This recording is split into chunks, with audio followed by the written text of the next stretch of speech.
Cecilia Theodora, NIM 210306086 dari kelas PTNB, Prodi Peternakan Fakultas Pertanian Universitas Sumatera Utara. Saya akan menjawab pertanyaan tentang enzim dan koenzim dari dosen pengampu Ibu Tati Widianasari, SPTMP, dari mata kuliah Praktikum Biokimia. Pertama, jelaskan struktur molekul dari enzim dan contohnya. Berikut adalah strukturnya. Struktur molekul enzim diawali dengan holoenzim yang dibentuk oleh bagian protein apoenzim dan dikombinasikan dengan molekul non-protein kofaktor.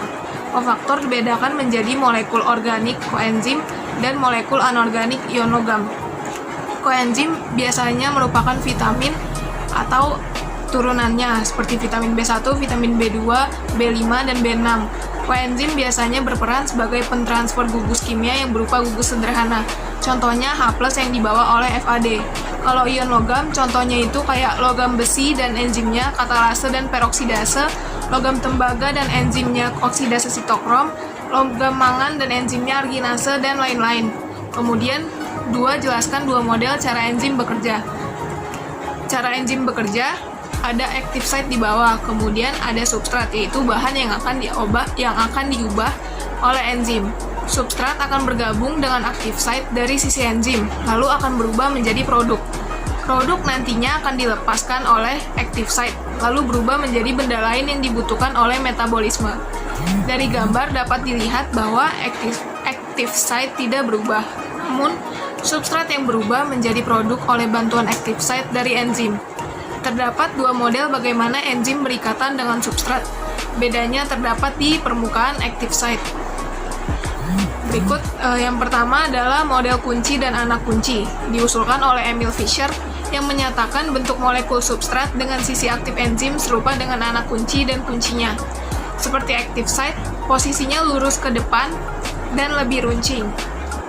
Kemudian yang kedua, ada induced fit model oleh Daniel E. Koshland Jr.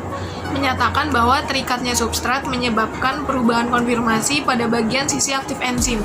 Sifatnya menginduksi seperti ada gelombang yang substratnya akan masuk ke dalam gelombang yang dihasilkan oleh enzim. Kemudian soal ketiga, jelaskan klasifikasi enzim secara internasional dan contoh enzimnya. Enzim secara internasional terbagi menjadi 6, berdasarkan jenis reaksi untuk mengkatalisasi. Yang pertama, itu ada oksidoreduktase. Dengan reaksi yang dikatalisis ada transfer elektron. Contohnya itu alkohol dehidrogenase. Kemudian yang kedua ada transferase. Dengan reaksi yang dikatalisis transfer gugus fungsi. Contohnya itu ada heksokinase. Yang ketiga ada hidrolase. Dengan reaksi yang dikatalisis reaksi hidrolisis. Contohnya adalah tripsin. Kemudian yang keempat ada liase. Dengan reaksi yang dikatalisis pemutusan ikatan CC, CO, dan CN. Contohnya adalah pirufat dekarboksilase. Kemudian yang kelima ada isomerase. Dengan reaksi yang dikatalisis pemindahan gugus di dalam molekul. Contohnya ada maleat isomerase. Kemudian yang terakhir ada ligase. Dengan reaksi yang dikatalisis pembentukan ikatan. Contohnya itu pirufat karboksilase. Kemudian soal keempat, jelaskan sifat-sifat dari enzim. Sifat-sifat dari enzim itu yang pertama adalah enzim sebagai katalisator. Enzim merupakan katalis yang dapat mengubah laju reaksi tanpa ikut bereaksi. Contohnya, enzim katalase yang mengandung ion besi mampu menguraikan 5 juta molekul hidrogen peroksida per menit pada 0 derajat Celcius. Yang kedua, itu ada enzim itu suatu protein. Struktur dari suatu enzim tidak lain adalah protein, karena aktivitas katalitiknya bergantung pada integritas strukturnya sebagai protein. Walaupun ada beberapa senyawa yang dapat bertindak sebagai katalis, seperti RNA. Kemudian yang ketiga itu adalah enzim itu khusus. Fungsi enzim itu tertentu. Tiap perubahan zat tertentu diperlukan suatu jenis enzim tertentu. Contohnya ada enzim katalase yang hanya digunakan untuk menguraikan H2O2. Kemudian yang terakhir adalah enzim yang dapat bekerja bolak-balik. Beberapa enzim kerjanya dapat bolak-balik. Contohnya adalah seperti ini. Lipase dapat bekerja untuk mengkatalisis molekul lemak menjadi komponen penyusunnya yaitu asam lemak.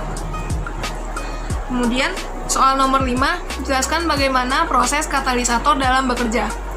Reaksi kimia dapat terjadi jika molekul yang terlibat memiliki cukup energi internal untuk membawanya ke puncak bukit energi, menuju bentuk reaktif yang disebut tahap transisi. Energi aktivasi suatu reaksi adalah jumlah energi dalam kalori yang diperlukan untuk membawa semua molekul pada 1 mol senyawa pada suhu tertentu menuju tingkat transisi pada puncak batas energi. Katalisator bekerja dengan cara menempel pada bagian substrat tertentu dan pada akhirnya dapat menurunkan energi pengaktifan dari reaksi, sehingga reaksi berlangsung dengan cepat.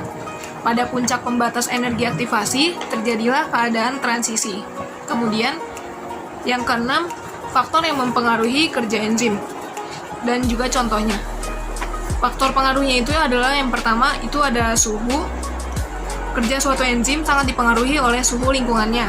Enzim dan protein pada umumnya dinonaktifkan oleh suhu tinggi. Contohnya itu adalah enzim berdarah panas dan manusia bekerja paling efisien pada suhu 37 derajat Celcius. Sedangkan enzim hewan berdarah dingin pada suhu 25 derajat Celcius. Kemudian yang kedua adalah pH. Semua enzim peka terhadap perubahan pH dan nonaktif pada lingkungan pH sangat rendah dan pH tinggi. Contohnya ada enzim pepsin memiliki pH optimum 2, sedangkan enzim tripsin memiliki pH optimum 8,5. Kemudian C. Konsentrasi enzim, substrat, dan kofaktor. Jika pH dan suhu suatu enzim adalah konstan dan jumlah substrat berlebihan, maka laju reaksi sebanding dengan jumlah enzim yang ada. Sebaliknya, jika pH, suhu, dan konsentrasi enzim konstan, maka laju reaksi sebanding dengan jumlah substrat. Kemudian yang keempat dapat dihambat oleh inhibitor. Inhibitor ini digolongkan menjadi 2, yang bekerja secara tidak dapat balik irreversible dan yang dapat bekerja secara bolak-balik reversible. Contoh irreversible adalah senyawa DFP menghambat enzim asetilkolinesterase. Terus yang jenis kedua reversible itu dapat digolongkan menjadi 2 jenis. Dia ada zat penghambat yang bersaingan atau kompetitif dan zat penghambat yang tidak bersaingan atau non-kompetitif. Kemudian jelaskan bagaimana mekanisme feedback inhibition dapat terjadi pada enzim. Di skema yang pertama, pola umum pengontrolan jalur metabolisme biasanya terjadi saat enzim pertama dihambat kerjanya oleh hasil akhir dari jalur metabolisme tersebut. Hal inilah disebut feedback inhibition. Pada pola ini, biosintesis Z dari prekursor A dikatalisis oleh serangkaian enzim E1 sampai En. Konsentrasi Z yang tinggi menghambat perubahan A menjadi B. Penghambatan terjadi lantaran Z bisa terkait pada enzim 1 pada sisi selain sisi katalitik. Pengikatan Z pada E1 menyebabkan perubahan konformasi yang menurunkan efisiensi katalitiknya. Dalam pola ini, Z ialah inhibitor E1. Kemudian, ada banyak jalur metabolisme dalam tubuh organisme berbentuk cabang, sehingga dapat berlangsung di beberapa lokasi. Mekanisme inilah dinamakan sequential feedback inhibition. Pada pola ini, Y maupun Z disintesis dari prekursor yang sama melalui jalur yang berbeda. Akumulasi Y menyebabkan penghambatan pada E3 aksen yang mengkatalis perubahan C menjadi D. Di sisi lain, akumulasi Z menyebabkan penghambatan pada E3 yang mengkatalis perubahan C menjadi E. Penghambatan ini menyebabkan C terakumulasi lantaran tidak dipakai untuk reaksi berikutnya. Akumulasi C lalu menghambat E1 yang mengkatalis reaksi pertama dalam jalur tersebut. Berikut adalah skema sequential feedback inhibition. Baiklah, sekian dari saya, kurang lebihnya mohon maaf. Terima kasih.